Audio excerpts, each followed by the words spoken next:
You set the goal. You felt it. You meant it. And for a few days, maybe even a few weeks, you were on fire. Then something shifted. Life didn't care about your timeline. Work got loud. Sleep got short. And suddenly, the habit that you were so certain about became the thing that you'd just get back to when things calmed down. But they didn't calm down, did they? Here's what I want you to understand before we go any further. That story isn't about your willpower. It isn't about your level of commitment. It's about the fact that you built your behavior change on the most unreliable foundation available to you. You build it on motivation. And motivation, as I'm going to show you today, is the worst possible business partner that you'll ever have. In this episode, we're going to walk through why motivation fails predictably, what systems actually are, and why they work, even when you don't want them to. We're going to cover the 3 pillars of habit design that make behavior stick without requiring constant effort, and the specific steps to build your first real system before the episode is even over. You're in the right place, so let's get into it.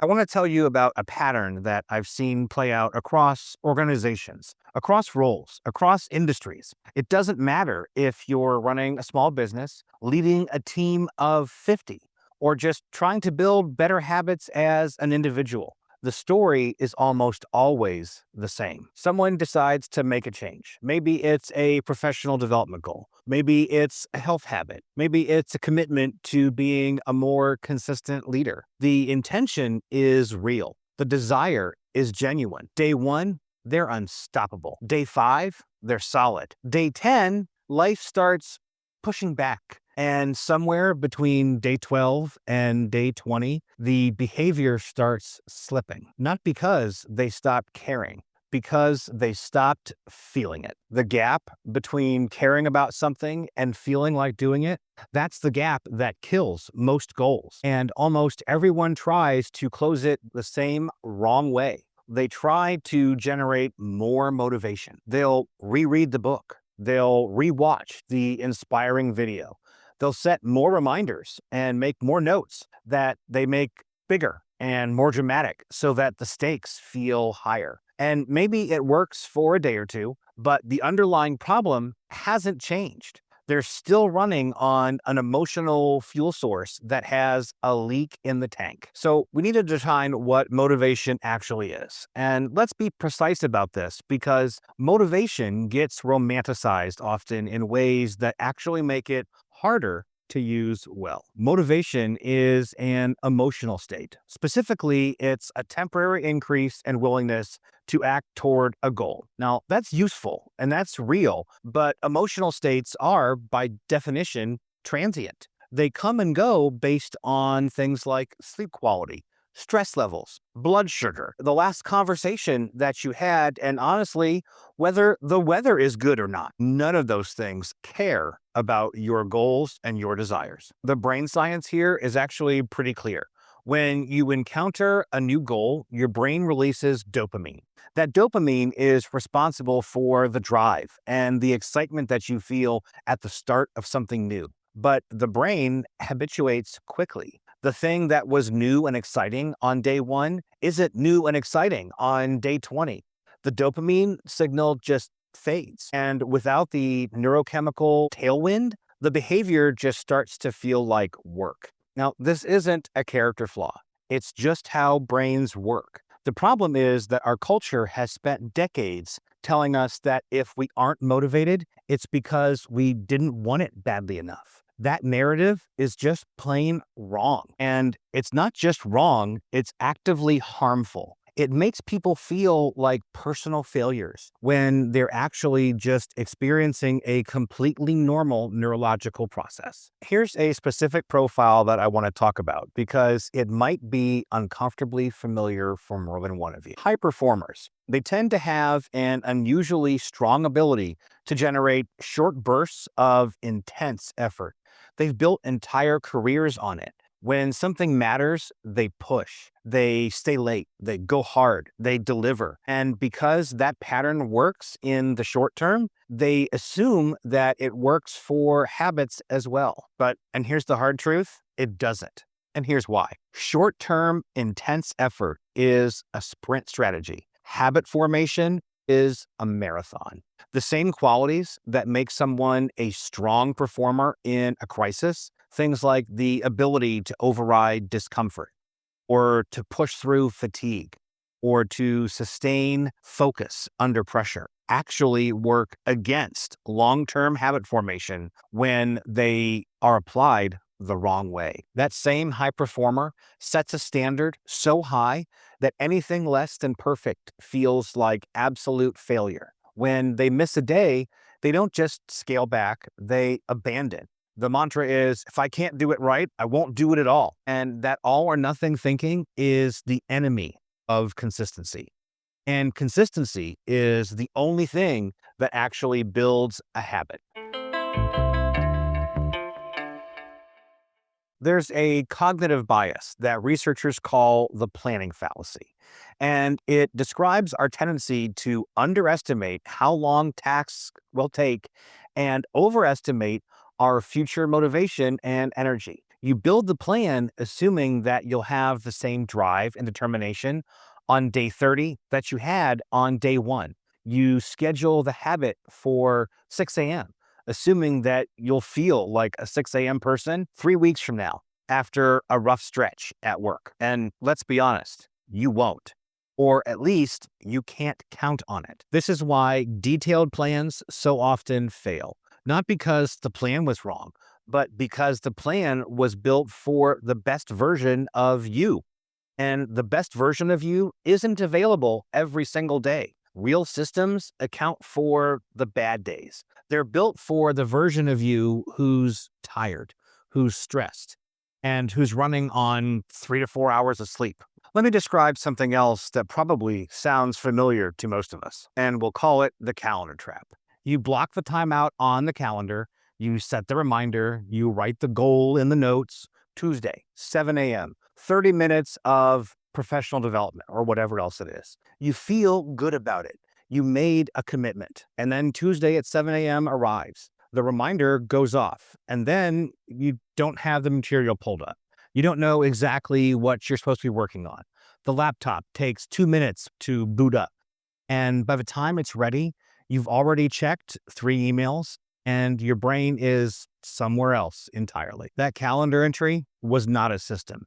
It was a reminder. A reminder is something that should happen, but should happen and will happen are separated by infrastructure that most people just never build. A system is what happens between the reminder and the result. It's the material already pulled up, the document already open. The 30-minute structure is already mapped out so that when 7 a.m. arrives on Tuesday, the only thing you have to do is show up and follow the path. I want to give you a concrete ground level example of what the difference between intention and system looks like in practice. So just stick with me on this. As has become our custom, we'll use Toby's Taco Truck, a single person food truck operation with one operator. The truck launches every day at 11 a.m. and shuts down at 7 p.m. The success of every single service day hinges on what happens between 5 a.m. and 11 a.m.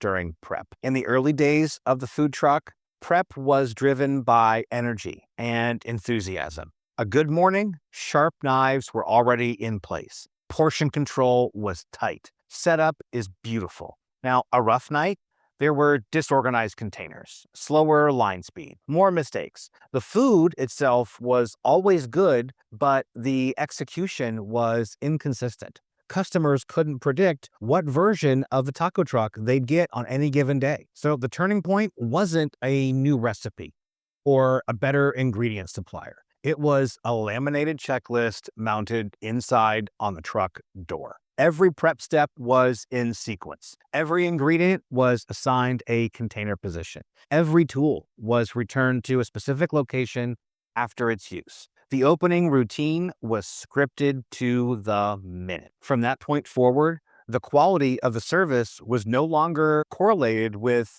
how the operator felt that morning. The checklist ran whether it was a great morning or a terrible one. The system didn't need the operator to be inspired. It just needed them to be present and follow the instructions. That checklist, as simple as it sounds, is a system. And that principle scales from a taco truck to a Fortune 500 company. Before we move on to solutions, I want to name the three most common structural reasons that habits fail. Now, these aren't motivational reasons. They're structural ones. The first one is ambiguous cues. If the habit is, well, I'll work out more. Well, when? Where? After what? Triggered by what? That's an ambiguous intention that requires a fresh decision every single time. Every decision requires willpower. And when willpower is low, which it will be, the habit loses the path of least resistance. The second is high friction. The gap between you and the behavior is just too wide. The gym bag isn't already packed. The book isn't where the phone is. The healthy food isn't prepped. Each of those gaps is a small barrier, and small barriers matter more than people think. Research on behavior change consistently shows that even small amounts of friction can dramatically cut habit adoption rates. And the third is outcome-based identity. If your habit is, I'm going to lose 20 pounds, well, when the 20 pounds are gone, or when you decide the 20 pounds aren't coming off, the reason to keep going just disappears. Habits anchored to outcomes are as temporary as the outcomes themselves. Habits that are anchored to identity hit a little different. And we're going to talk about that in a minute. So let's get you the tools to fix this. The three pillars of habit design. Pillar number one is cue clarity. The cue is the trigger that initiates the habit. Without a strong cue, the habit has no starting gun. And without a starting gun, you're just waiting for the moment that you feel like beginning, which, as we've already established, is not a reliable arrival. Effective cues have three properties. They are specific, meaning that they're tied to a precise time, place, or preceding action. They're consistent, meaning that they occur reliably enough to build a coordinated and conditioned response. And they're contextually attached, meaning that they live in the same environment where the habit will occur. The most powerful cue structure is what habit researchers call implementation intention. The formula is simple. When X happens, I will do Y. Not, well, I should do Y, or I want to do Y. It's when X happens, I will do Y. The specificity of when is what makes it work. As an example, when I sit down at my desk with my morning coffee, I open my planning document before checking email. That is an implementation intention. It attaches the new behavior to an existing behavior, and it uses an action that you already take reliably as the trigger for the action that you want to build. This is sometimes also called habit stacking, and it's one of the most effective tools in behavior design. Let me give you an example from a professional context. A department manager wanted to build the habit of giving one piece of specific positive feedback to a team member every day, not general praise, specific, observed, behavior-based feedback. The problem was that the intention kept getting lost in the noise of the busy workday. The fix in that case was a cue. Every morning at the start of the team stand-up meeting, she placed a single sticky note on the corner of her notebook. That sticky note was the cue. Before the stand-up ended, the note had to have a name on it. And by the end of the day, that name got the feedback. Within 3 weeks, she didn't need the sticky note anymore. The behavior had just become ingrained and part of her day-to-day and how she led. The cue had done its job. Pillar number two is friction management. Friction, as we already mentioned, is the distance between you and the behavior. Every step between you and the habit is a toll booth, and every toll booth is an opportunity to turn back. Good system design reduces friction for desired behaviors and increases friction for competing ones. This is sometimes called environmental design, and it's one of the most underutilized tools in professional development. Think about the environment where your most important habits are supposed to happen. Is it set up to support them or to create distractions or obstacles? Is the first thing you reach for in the morning a phone or a purpose? Is the workspace designed for focus or distractions? These aren't rhetorical questions. The answers tell you where your system is lacking. Here's a practical example. A sales professional wanted to spend the first 30 minutes of every day on customer outreach rather than inbox management. Every day, the inbox seemed to win, not because the outreach mattered less, but because the inbox was right there, already open, already loaded, already begging for attention. So the fix here was friction management. The email client was removed from the browser bookmark bar. The CRM was set as the browser's homepage. The outreach script was written the night before and was sitting open on the screen. The inbox remained closed until 9 a.m. Within 2 weeks, the habit was locked in, not because the professional had changed, but because the path of least resistance now led to the right behavior. Two additional friction tactics worth naming: the 2-minute rule and the never miss twice principle. The 2-minute rule says that if you're struggling to start, scale the habit down until it takes less than 2 minutes. That's not because 2 minutes is enough, but because starting is often the hardest part. A habit you start and maintain is better than one you skip entirely. The never miss twice principle says exactly what it sounds like. Missing once is an accident. Missing twice is the start of a new pattern. Give yourself permission for the bad day or for life to get in the way sometimes. Don't give yourself permission for the bad week. And finally, pillar 3 is identity anchoring. This is the one that changes everything, and it's the one that most people never reach because they're so focused on the habit's tactical mechanics that they never really address the foundation beneath it. Habits that are built on outcomes are fragile. The outcome is achieved or it isn't. And either way, the motivation shifts. Habits that are built on identity are durable because they're not about what you're trying to do, they're about who you are choosing to be. Now, that distinction sounds philosophical, but it has some very practical consequences. When someone is asked, "Do you smoke?" and they answer, "Well, I'm trying to quit," that answer is full of tension.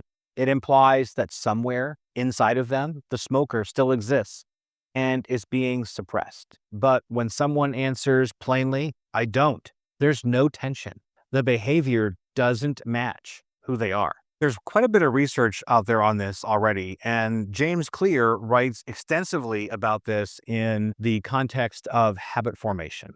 The most durable habits are built when the behavior becomes evidence of an identity rather than just a means to an end. Every time that you act consistently with your identity, you vote for that version of yourself. And over time, those votes accumulate into a clear self-image that the behavior naturally expresses. In a leadership context, this translates directly. A leader who says, "I'm trying to be more present with my team," is fighting an uphill battle. A leader who says, "I'm someone who gives full attention when a team member speaks to me," has framed the behavior as an expression of character, not an item on a list. Before you build any system, answer this one question: who is the person who does this behavior automatically as a matter of course without needing to be reminded? Describe that person in detail. And then ask yourself, what